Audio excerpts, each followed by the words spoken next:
nafsin za'iqatul maut. Kullu nafsin saya harapkan bisa bersinar di lingkungan RF 30. Syukur-syukur di halaman RGC. Ya. Baik, selanjutnya adalah acara yang kita nantikan yaitu kupas tuntas tentang pemulasaraan jenazah. Kami persilakan kepada Bapak Ustadz Rusdi. Silakan Pak.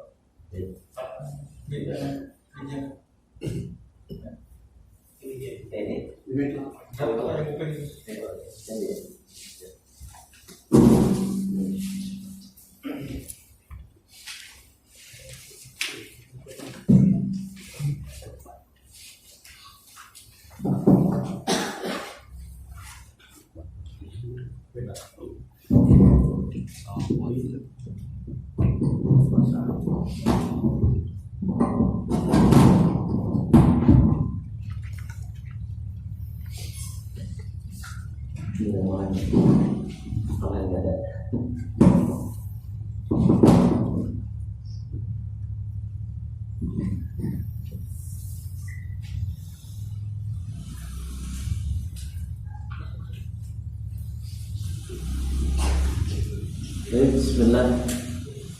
Assalamualaikum warahmatullahi wabarakatuh.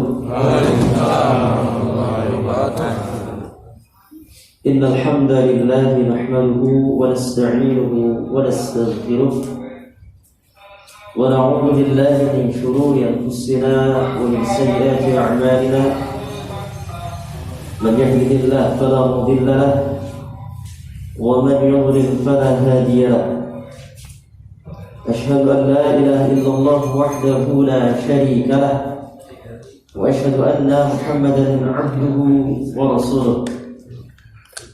قال الله تعالى في كتابه الكريم: يا أيها الذين آمنوا اتقوا الله حق تقاته ولا تموتن إلا وأنتم مسلمون. يا أيها الناس اتقوا ربكم الذي خلقكم من نفس واحدة وخلق منها زوجها وبث منهما رجالا كثيرا ونساء واتقوا الله الذي تساءلون به والأرحام إن الله كان عليكم رقيبا. يا أيها الذين آمنوا اتقوا الله وقولوا قولا سديدا يصلح لكم أعمالكم ويغفر لكم ذنوبكم ومن يطع الله ورسوله فقد فاز فوزا عظيما. أما بعد فإن أصدق الحديث كتاب الله وخير الهدي هدي محمد صلى الله عليه وسلم وشر الأمور محدثاتها وكل محدثة بدعة وكل بدعة ضلالة وكل ضلالة في النار. Bapak-bapak jamaah yang dimuliakan Allah Subhanahu wa taala, terutama pada Pak RW yang alhamdulillah hadir pada kesempatan kali ini, dan juga kepada perwakilan dari Ketua DKM Musala Sirajul Mutakin, alhamdulillah beliau hadir, dan juga kepada para jamaah sekalian yang dimuliakan Allah Subhanahu wa taala, dan juga alhamdulillah ya, pengurus semua yayasan Nurul Sunnah yang hadir pada kesempatan kali ini. Di kesempatan pagi yang sejuk ini, pagi yang dingin ini, tidak ada untayan kata yang pantas kita sampaikan melainkan puji syukur kita kehadirat Allah Azza wa Jalla yang telah memberikan berbagai macam nikmat-Nya kepada kita semua.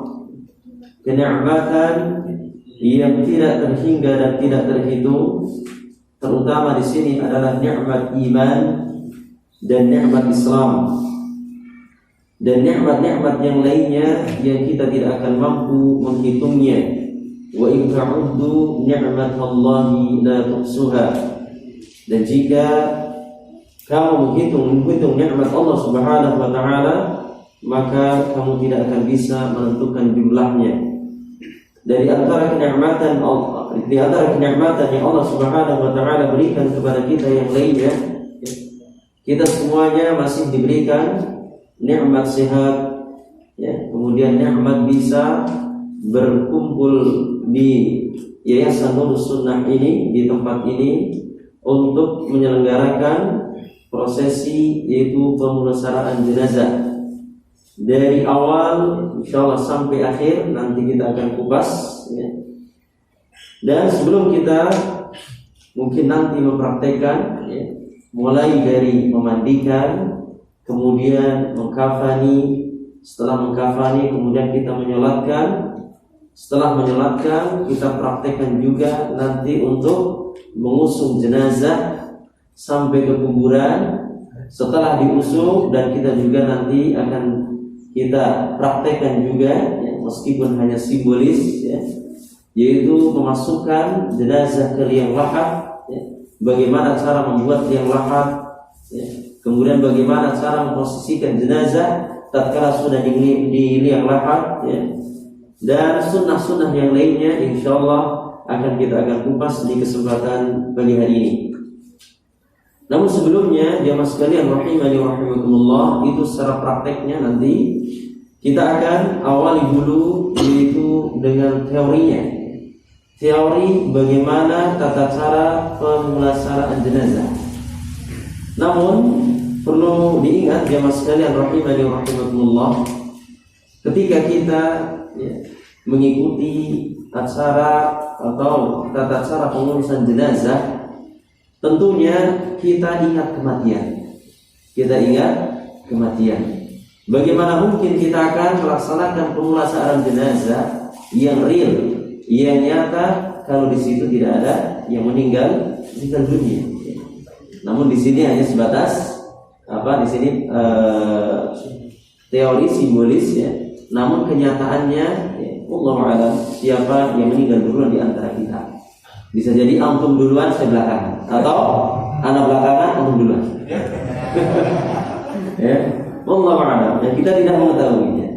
Namun hendaknya kita mengetahui ilmu bagaimana tata cara pemulasaraan jenazah.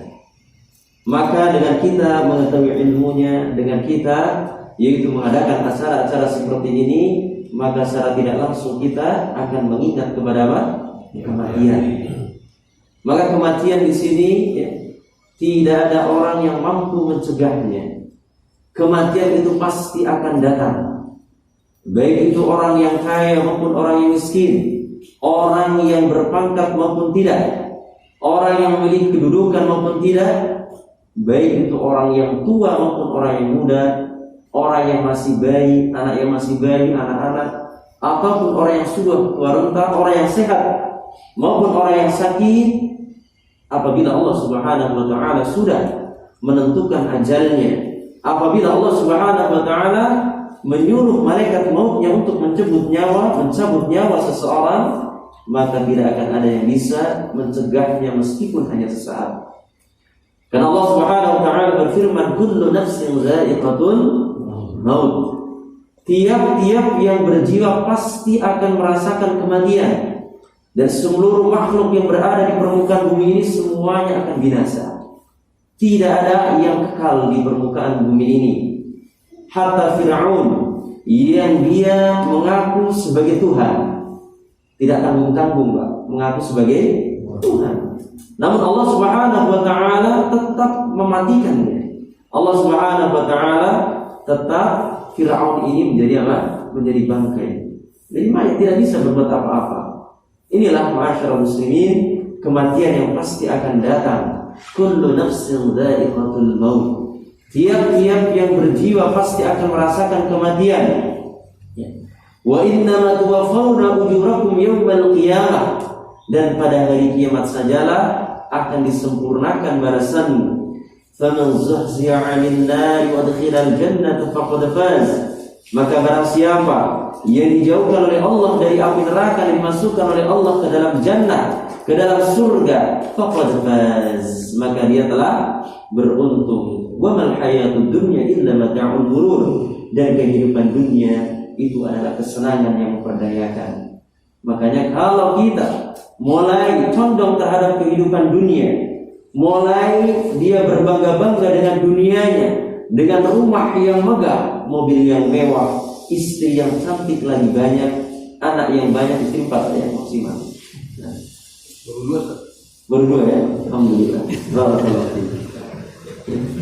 Maka ingat ya, kita bermain dengan anak, istri, dunia, namun hendaknya jangan sampai kita lupa terhadap kematian yang pasti akan datang.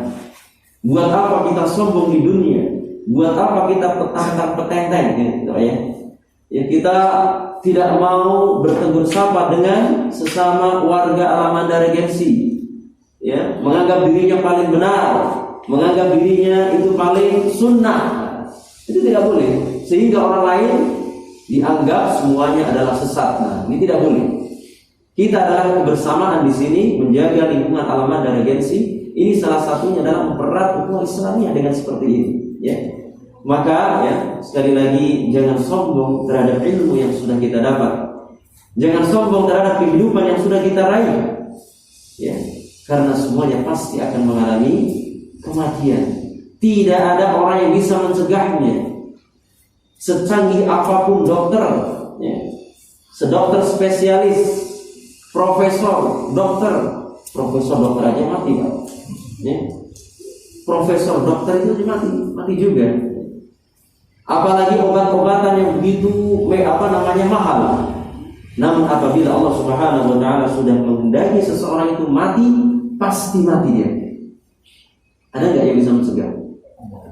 Nggak bisa. Meskipun dia masuk ke ruangan ICU, di situ ada ventilator, di situ ada udara tekan, di situ ada oksigen, ada di situ alat-alat medis yang lainnya.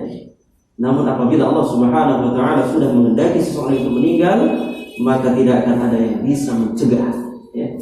Sebagaimana Allah Subhanahu wa taala berfirman, "Aina ma takunu yudrikumul maut walau kuntum fi burujin musyayyadah."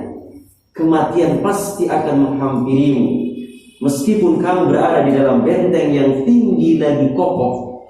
Untuk kelihatannya aman di tempat yang di sini jauh dari serangan-serangan musuh contohnya, atau mungkin di situ kelihatannya tempatnya aman yang tidak akan mungkin malaikat maut masuk, bisa nggak?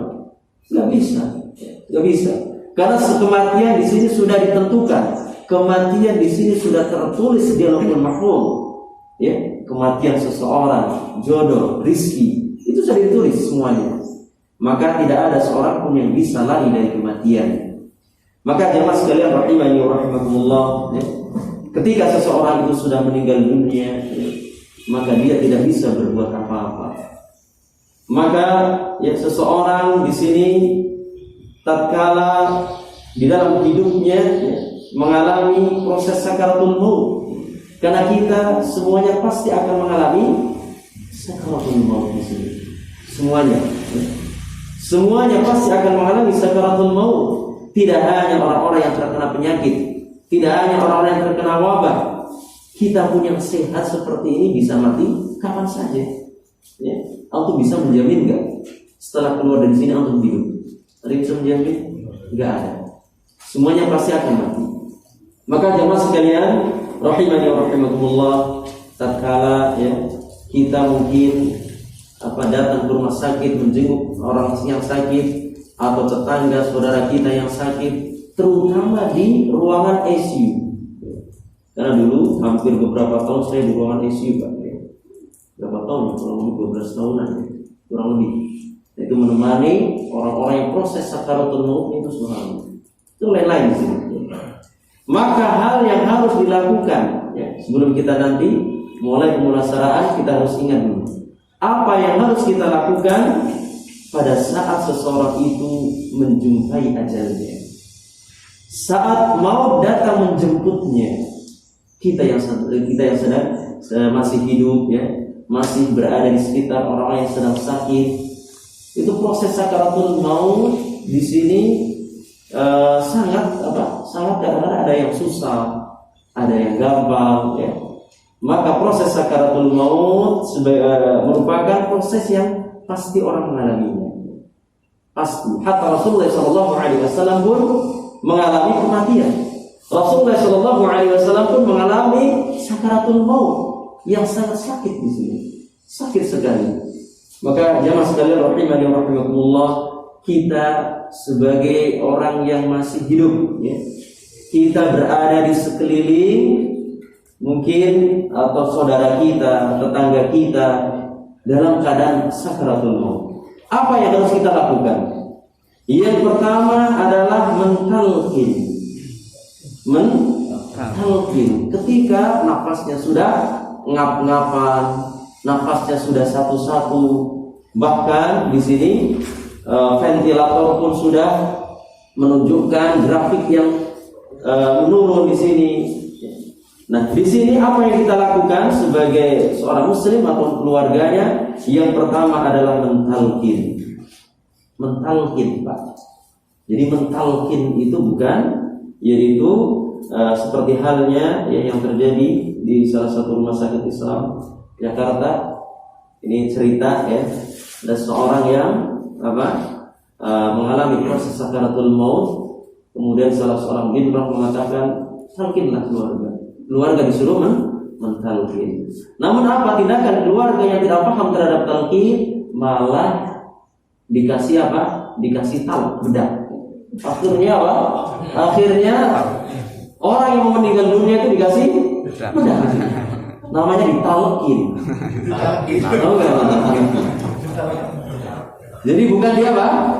Bukan ditalqin, dibimbing, malah mengambil bedak, akhirnya dibimbing semua dengan bedak. Ini talqin, talqin ya. Karena dulu talqin di sini apa namanya?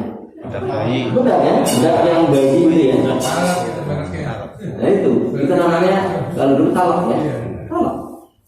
Sebetulnya yang jaga adalah orang yang nggak paham, artinya ditalakin semua itu.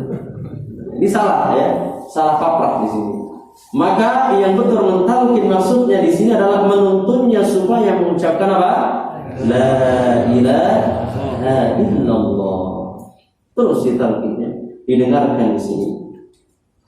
Dan sebagaimana Rasulullah SAW bersabda, laqinu mautakum la ilaha illallah.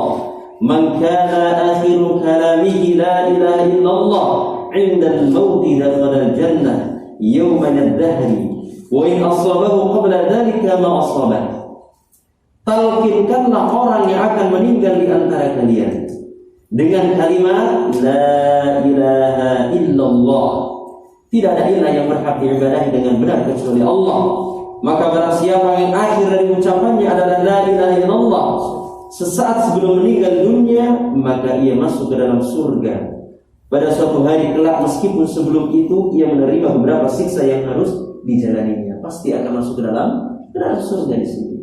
Maka barang siapa sekali lagi yang akhir kehidupannya mengucapkan la ilaha illallah, dakhala al-jannah, maka dia akan masuk ke dalam surga di sini.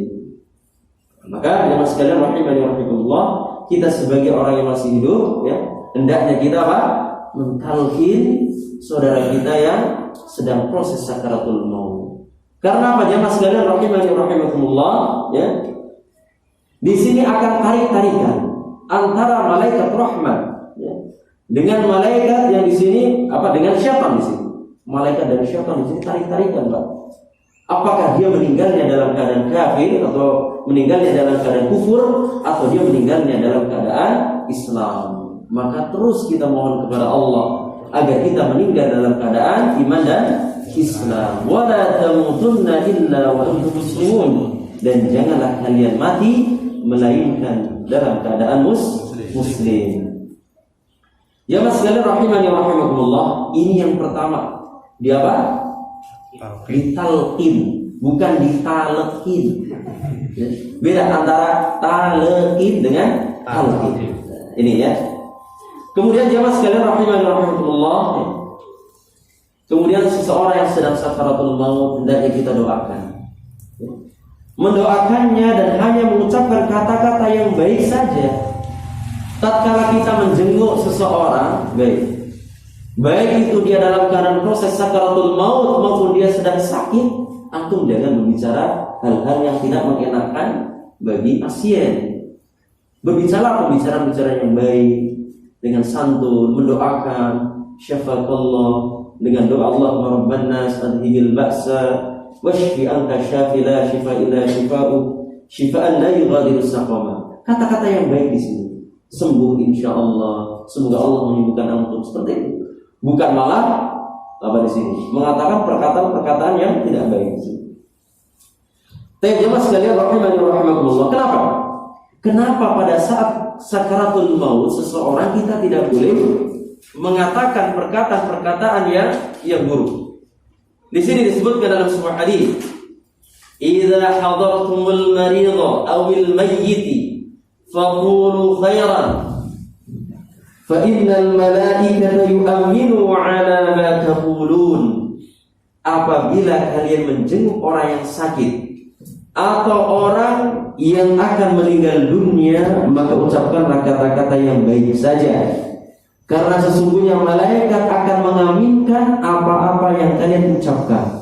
Ya, ingat, tatkala kita menjenguk orang yang sakit atau orang yang sedang sakaratul maut, hendaknya kita yaitu mengucapkan kalimat-kalimat yang baik.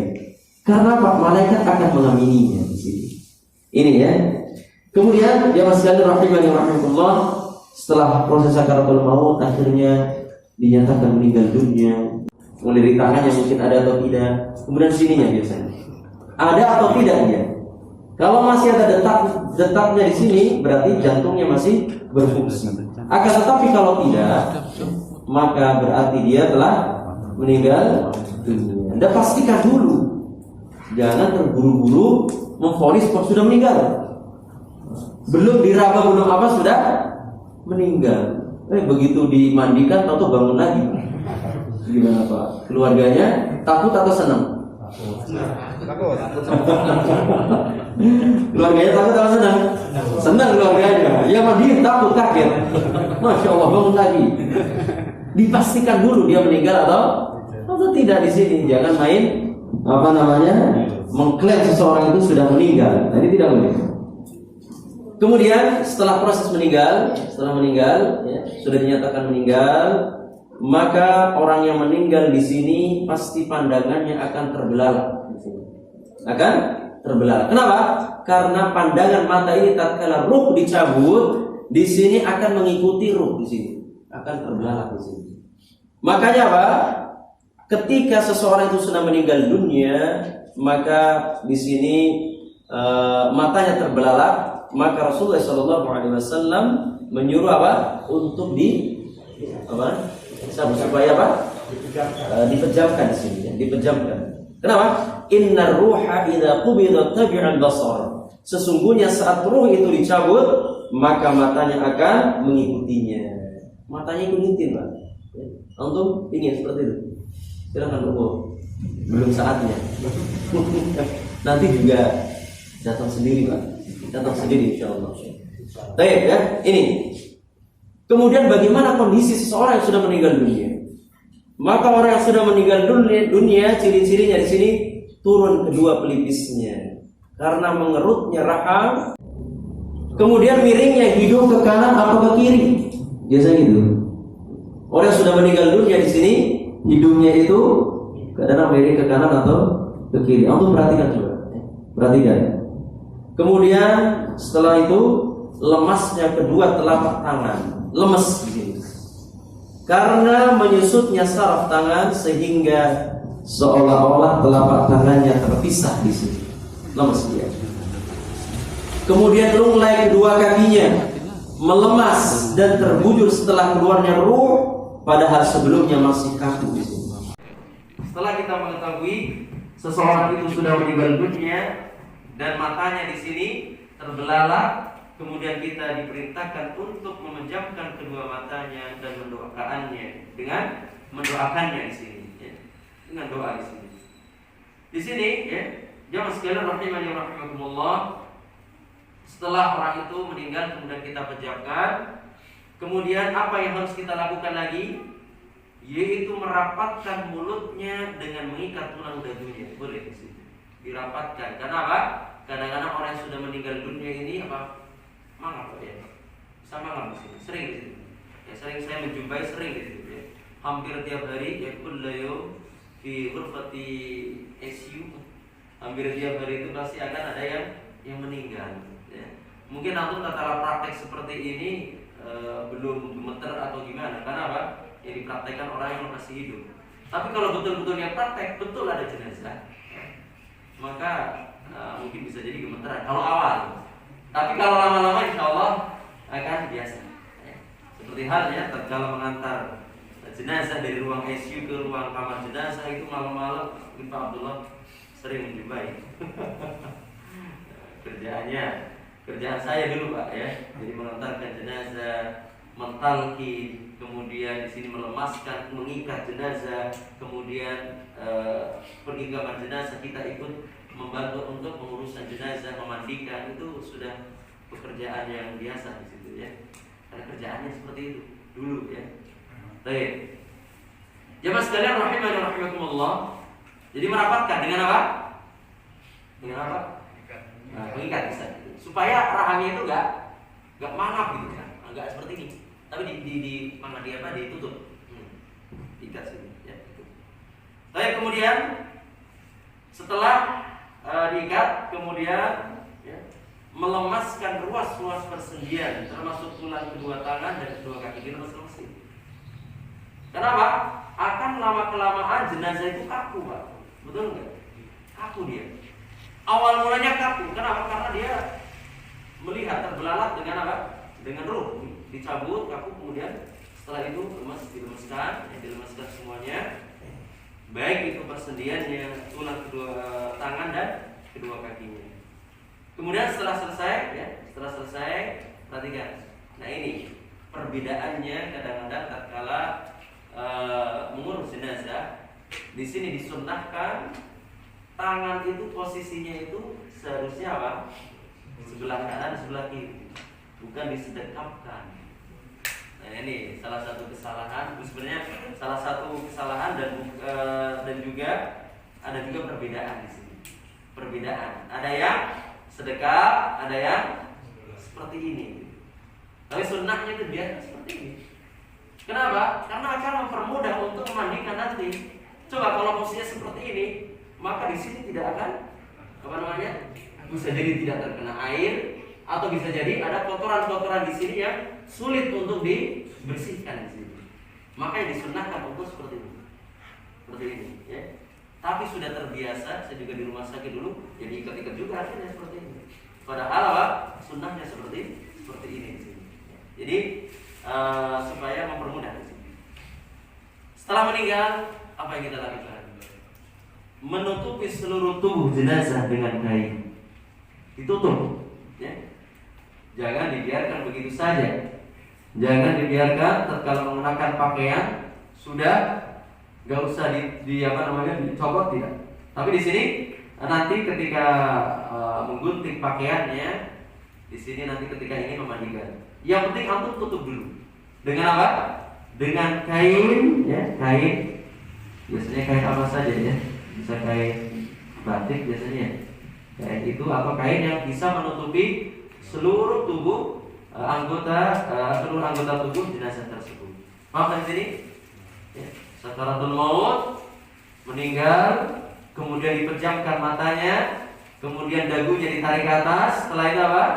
Ditutup dengan kain. Sudah ditutup dulu ya. Kemudian apa? Setelah kita melakukan hal tersebut, di sini ada ya hal yang berbeda tatkala kita menjumpai seseorang yang meninggal dalam keadaan ihram. Dalam keadaan ihram di sini dalam keadaan dia melaksanakan ibadah haji atau umrah, maka tidak menutup wajah dan kepala orang yang meninggal pada saat ihram dan haji. Tidak usah ditutup di sini. Akan tetapi bagi orang yang meninggal biasa, maka ditutup di sini. Baik. Kemudian setelah ditutup, sunnahnya yaitu meletakkan pemberat di atas perutnya. Diletakkan pemberat apa? Mungkin bisa air atau apa, diletakkan di atas perutnya di sini. Di atas perutnya. untuk mencegah pembesarnya perut. Jika jenazah tidak segera dimandikan, kecuali kalau segera dimandikan itu kan. Contohnya kadang-kadang meninggal pagi, meninggal malam ya, pagi baru dimandiin. Nah ini muskilah. Seharusnya ketika meninggal dunia buru-buru, segeralah untuk pengurusan jenazah, tidak ditunggu-tunggu di sini, tidak ditunda-tunda apa. Segera untuk yaitu diurus di sini ya, diurus.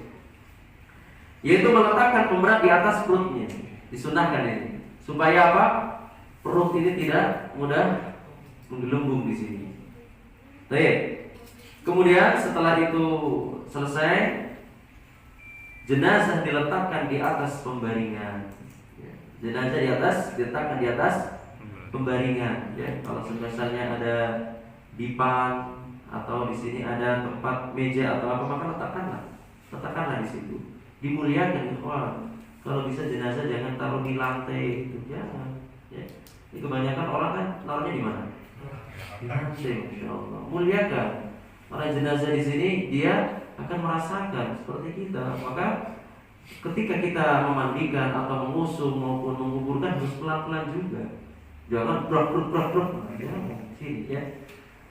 Maka sangat disayangkan sekali ya kalau kita melihat berita-berita mengenai pemulasaran jenazah pasien COVID, apalagi di sini yang menguburkan jenazah COVID seolah-olah dia bangkai tidak ada harganya. Subhanallah. Ini kesalahan, bahkan dibeleng begitu saja.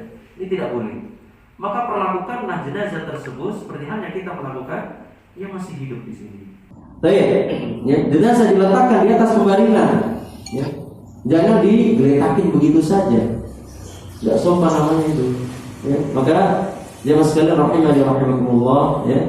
Antum kalau bisa ada dipan atau apa ya, yang sekiranya jenazah itu tidak diletakkan di lantai. Muliakanlah jenazah tersebut. Baik. Setelah semuanya sudah selesai ya. Jadi sudah membaringkan, sudah ditutup dan diletakkan di pembaringan, yaitu maka sesegera mungkin kita mengurus jenazah. Sekali lagi jangan ditunggu-tunggu. Karena apa? Di sini Rasulullah SAW bersabda, "Asri'u bil janazah." Asri'u bil janazah. Percepatlah pengurusan jenazah. Ya. Maka alhamdulillah dia sanul sunnah. Insyaallah nanti kita akan latih ya, beberapa ikhwan-ikhwan, bapak-bapak untuk diadakan tim di sini. Tim tidak ada yang satu, yang dua, yang tiga, yang empat. Jadi tatkala ada lingkungan kita yang meninggal dunia itu cepat ini. Enggak usah repot-repot nelpon di luar halaman dari agensi. Ya, enggak usah. Yang penting kita sudah ada yang tenaga terlatih, maka kita manfaatkan tenaga tersebut. Ya. Tetap masalah hukum sekali lagi itu adalah sebagai administrasi Pak ya. Tetapi kalau untuk pemulasaraannya ini yang paling inti pada apa ingatnya Pak? Inti di sini. Ya, karena akan dibawa kemana? Ke akhirat nanti di sini. Ya. Baik. Segera mengurus jenazah. Asri'u bil janazah. Asri'u bil janazah. Di sini Rasulullah SAW juga bersabda, "Asri'u bil janazah. Fa in taku salihatan fa khairun taqaddimunaha ilayhi. Wa in taku siwa dzalika fa syarrun tad'unahu 'an riqabikum." Bersegeralah dalam menguburkan jenazah. Jika jenazah tersebut baik, maka kebaikan yang kalian berikan kepadanya. Namun jika jenazah tersebut tidak baik, maka kalian telah segera melepaskan kejelekan dari pundak-pundak kalian. Maka dipercepat di sini. Baik, maka tidak selayaknya kita menunda-nunda waktu untuk mengurus jenazah di sini. Baik, kemudian kadang-kadang ada yang sampai menunggu anaknya datang. Menunggu dari mana? Dari Padang. Jenazah di sini Padang. Jangan dikuburkan dulu, jangan diurus dulu sebelum apa? Anaknya datang. Ini kesalahan. Segera diurus di sini, segera diurus. Kemudian ya, diurus dan jenazah tersebut dimakamkan jenazah di tempat ia meninggal dunia. Ini sunnahnya, Pak. Di tempat ia meninggal dunia di sini. Kalau samanya saya orang Pekalongan ya, Jawa, ketika saya meninggal di sini nggak perlu juga Pekalongan, nggak usah. Ya, tetap dikuburkan di mana tempat dia meninggal dunia, maksudnya di pemakaman umum di sekitar mungkin Alaman dari Gersi. Di mana Pak? Mangun Jaya. Ya. Tetap Mangun Jaya Pak. Iya. Bukan di situ, Tarak Satria situ. Bukan. Baik. Pemakaman umum Mangun Jaya di situ TPU Mangun Jaya. Kita nanti akan dikuburkan di situ Pak. Insya Allah. Kita nggak tahu. Kenapa? Karena kita tidak mengetahui kita meninggal dunia. Bisa saja jadi kita di alamat dari Gersi, tahu-tahu antum pergi ke kampung, akhirnya meninggal di kampung. Wallahu a'lam bishawab. Tidak. Kenapa? Nah, masya Allah. Mulia lagi, siapa tahu lagi umrah atau haji, subhanallah, meninggal di sana. Itu suatu husnul khatimah, insya Allah. Baik. Jemaah sekalian rahimani wa rahimakumullah. Ini adalah yang harus dilakukan, memakamkan jenazah di tempat yang meninggal dunia. Kemudian bagi ahli warisnya atau keluarganya jangan lupa apa? Segera melunasi hutang-hutangnya. Hutang di sini. Maka antum kalau punya hutang ditulis. Kalau antum punya hutang sama seseorang ditulis. Ya. Kebetulan saya juga punya hutang, saya akan tulis. Ya. Punya hutang saya tulis. Dan hutang tersebut kalau bisa keluarga yang mengetahuinya. Jangan rahasia. Sampaikan ke istri atau ke anak, apa, umi atau anaknya. Saya catat hutang-hutang ini. Ya. Dan doakan mudah-mudahan saya bisa melunasinya. Namun sekiranya kalau sebelum saya melunasi kemudian Allah Subhanahu wa taala sudah memanggilku, maka tolong lunasi hutang. Kalau bisa jangan membeli hutangnya jangan banyak-banyak, Pak. Utang mobil berat itu, utang rumah. Utang apa lagi? Utang benda-benda yang berharga sehingga keluarganya sulit untuk apa? Membayarnya. Jangan tinggalkan keluarga kita dengan hutang. Kalau bisa sebelum meninggal dunia, hutang beres semua.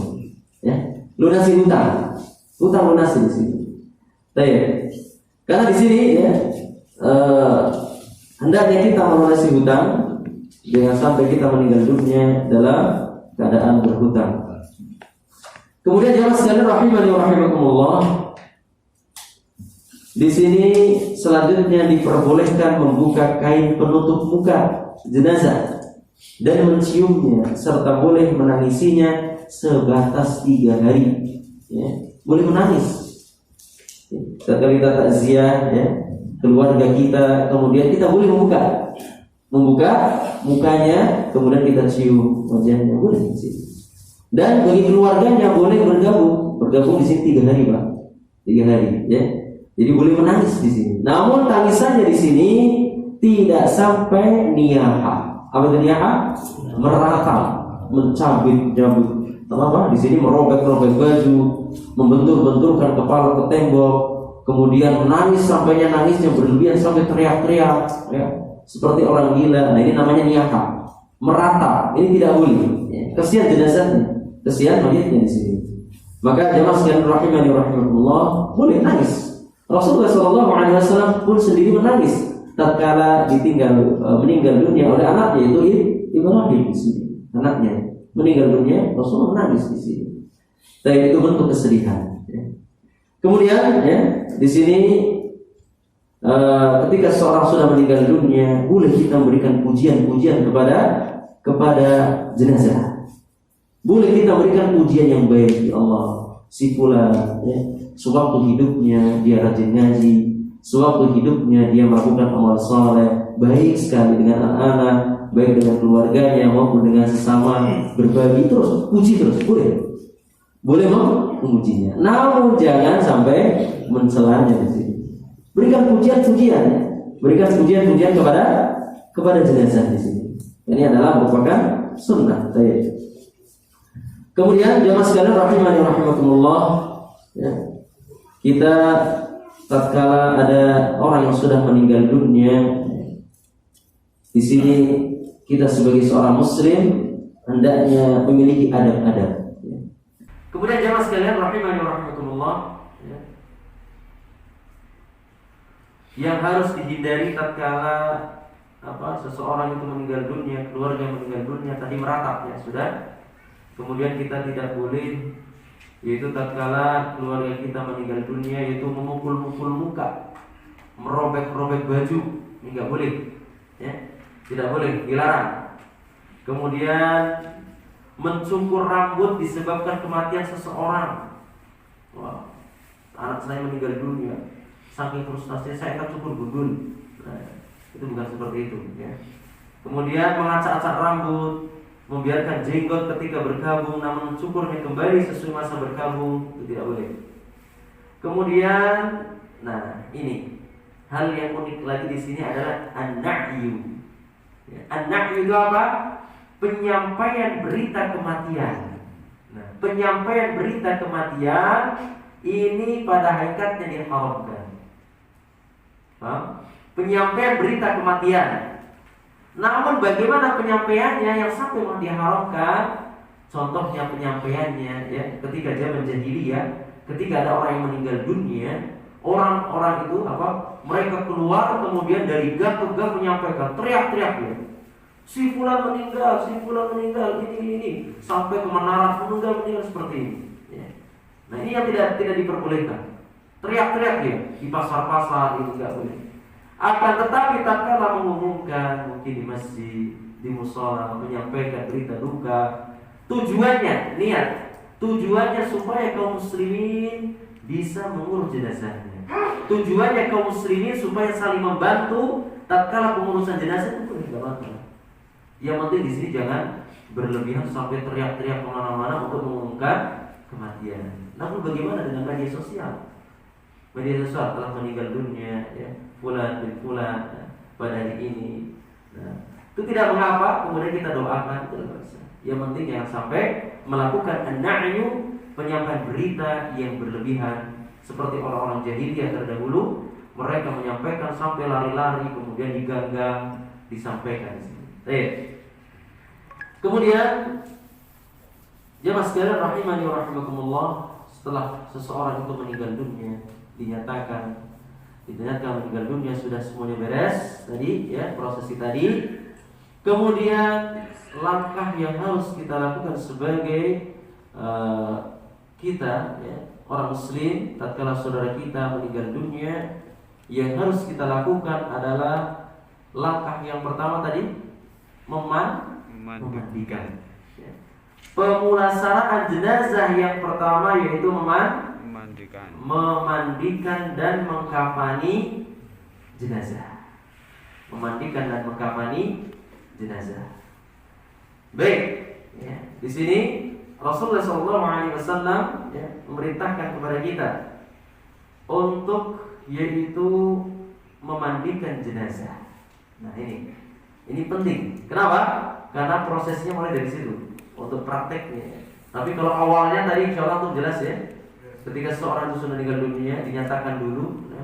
Kemudian apa lagi setelah dinyatakan meninggal, kemudian dilemas-lemaskan anggota tubuhnya, kemudian setelah itu ditutup, ya, dipajamkan matanya, kemudian ditarik dagu, ya, kemudian ditutup dengan kain supaya menutupi anggota badannya, kemudian diletakkan di pembaringan. Nah, setelah itu keluarganya atau kaum muslimin buru-buru untuk melakukan pemulasaraan jenazah. Yang pertama yaitu memandikan. Antum mungkin sudah biasa mandi, Pak. Suatu saat antum akan dimandikan, betul? Iya. Pak Mursadi biasa mandi sehari 3 kali atau 5 kali, Pak. Nanti pengantin baru bisa 10 kali. Tapi suatu saat antum akan dimandikan, pasti, ya. Maka jangan antum merasa besar kepala, pasti antum akan dimandikan oleh orang. Baik. Hal-hal yang harus diperhatikan sebelum kita mandikan di sini yaitu hukum memandikan jenazah di sini adalah hukumnya apa? Fardu kifayah. Jadi kalau ada kaum muslimin meninggal kemudian sebagian sudah memandikan, maka yang lain kewajibannya menjadi gugur. Kewajiban jadi gugur. Maka di sini hukum memandikan jenazah ada fardu kifayah. Apabila jenazah seorang muslim itu telah dimandikan oleh orang yang memiliki kelayakan, maka gugurlah kewajiban bagi orang lain